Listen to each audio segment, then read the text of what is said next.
Tiyaga mong panoorin yan. Puro reklamo sa kuryente. Sa Meralco raw. Mataas. Sana nga tanggalin na yung system loss na yan.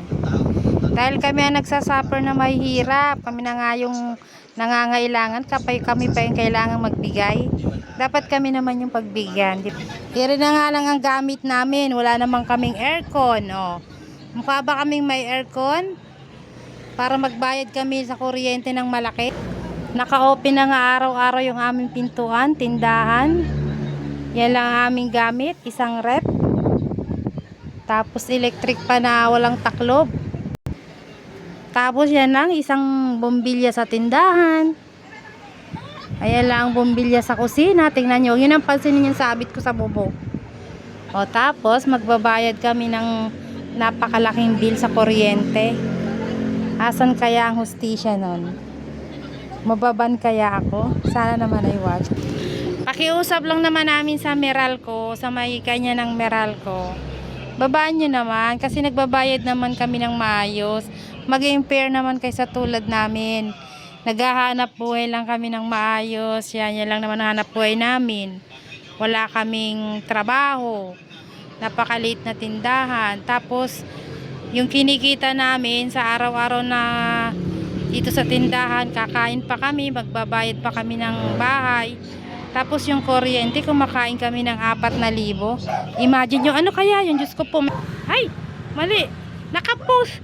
Naka-stop pala yung nagbablog ako yun. May nagbanggaan, sayang. Kita sana. Ayan guys.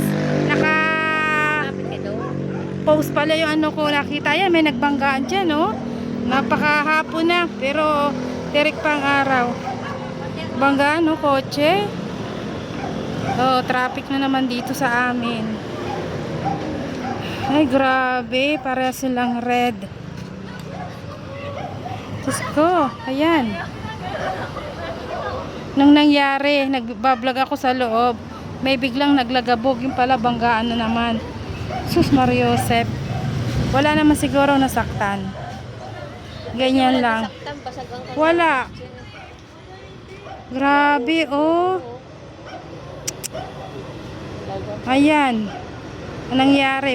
Yan, nagsalpukan sila, oh. May dapat na lang. Ay, grabe. Ang araw. Ang sakit sa mata, terik na terik pa. Tapos, pasado 5:00 lang.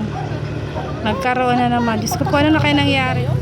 Ay, ewan ko, baka papasok sa bilya. Ayan, subdivision po kasi yung side na yan.